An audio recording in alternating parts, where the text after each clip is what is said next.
parlait du point G, je crois. Oui, Et après, t'es parti dans sur un point le point A. XY, absolument. Ouais, voilà, t'as le point A, t'as le point P, t'as le point C, Ouais. t'as même un point N, mais il faudrait que je revérifie qu'est-ce que c'est le point N.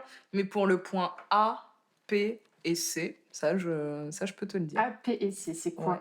Alors, A pour antérieur, P pour postérieur et C pour cul de sac vaginaux. Le vagin en lui-même, c'est pas une zone érogène, c'est une constellation de zones érogènes. Mhm. Et le point A, c'est dans le prolongement du point G. C'est un peu plus... C'est-à-dire que pour... On commence par le point G. Attends.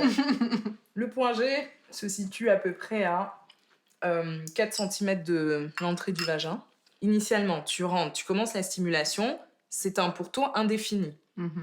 Au fur et à mesure, ce que tu peux imaginer, c'est le pourtour se tapisse de sang. Ça se gorge, et là se réveille le point G. D'accord. Et le point G, donc, a un prolongement, une queue, et c'est cette queue-là qui constitue le point A. Ma mère avait un livre rouge, ça je m'en souviens.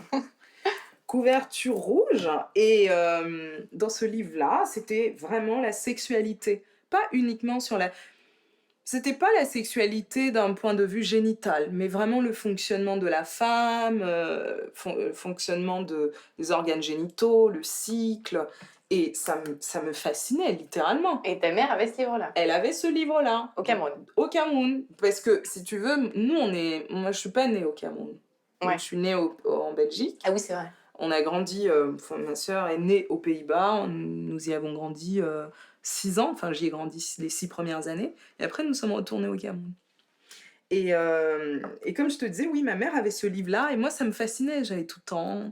Et je sais pas si tu imagines un enfant de 6 ans, ou 7-8 ans, je crois, peut-être j'avais 8 ans à l'époque, qui savait déjà ce qu'on appelait une scatophilie, qui avait des déviances. Ah ouais, moi je le savais ça. C'était très intellectuel. Ouais. Et je me souviens avoir dit à ma mère, oui, donc bon, quand t'es enfant, t'as pas de frein, hein, tu dis, tu découvres des choses, tu les partages. Et ma mère qui me dit, oh, est-ce que tu as lu ça? Je dis, oui, dans ton livre rouge. Et puis un jour, j'ai constaté que, bah, bizarrement, l'armoire était fermée. On la laissait plus ouverte. Bon, j'ai réussi à dégoter la clé, donc je continuais mes lectures. Et je pense que ma mère, qui est maligne, elle a dû voir que malgré tout, il y avait quelqu'un qui venait ouvrir et qui continuait de lire. Donc le livre a changé de place. Mais j'avais déjà fait mon apprentissage. Moi, j'ai pas eu de mal, je crois, à rentrer dans ma sexualité. Et je réalise que, contrairement à beaucoup de personnes, je dirais pas que j'ai pas de tabou, c'est pas ça. Mais je suis moins choquée devant les pratiques, devant... Tu sais, c'est comme un ethnologue qui va arriver dans une tribu et qui va juste observer. Il y a des gens qui vivent leur sexualité librement et où il n'y a pas de névrose, de viol, d'inceste, de crimes sexuels, parce que tout simplement, on admet que le sexe, enfin voilà, le sexe c'est une énergie comme toutes les autres.